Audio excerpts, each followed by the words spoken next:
Göksu'nun en büyük haber sitesi göksunluyuz.com sunar. 1987 tarihinde Kahramanmaraş ili Göksun ilçesinde doğmuştur.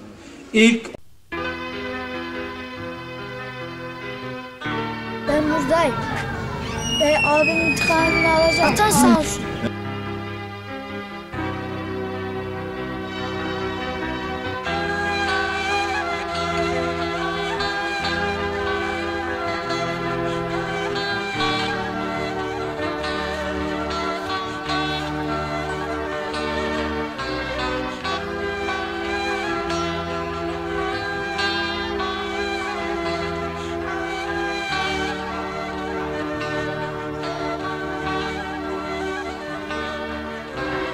Şehitler ölmez, ölmez, şehitler ölmez, ölmez. Ölü demeyin aman, ölü demeyin aman.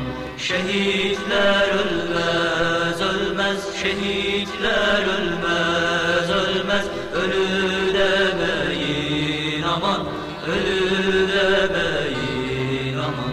Bir kucak söz senin için, bir kucak dua bana, bir kucak dua bana.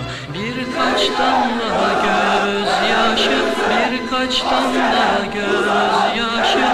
Bir avuç mısra sana, bir avuç mısra sana. Şehitler ölmez, ölmez, şehitler ölmez, ölmez. Ölü demeyin aman, ölü demeyin aman. Şehitler ölmez, ölmez, şehitler ölmez, ölmez. Ölü demeyin aman, ölü demeyin aman.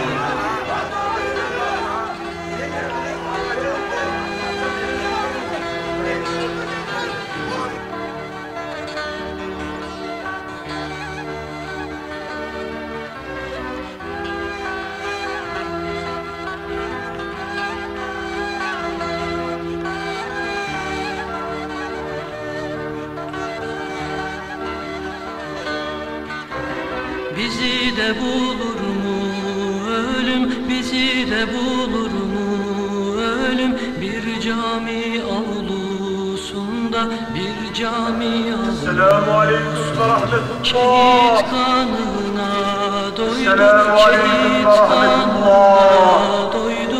Bulvarlar soğuk beton, bulvarlar soğuk beton. Şehitler ölmez, ölmez, şehitler ölmez, ölmez. Ölü demeyin aman, ölü demeyin aman.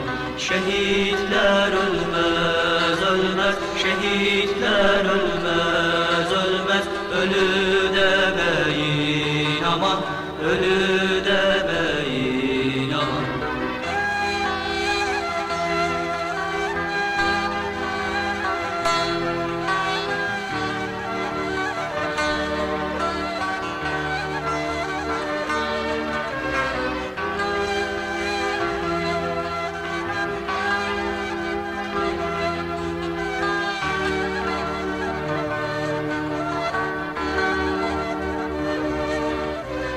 Hasretlerde düzülmüş, hasretlerde düzülmüş. Şehadetin özlemi, şehadetin özlemi.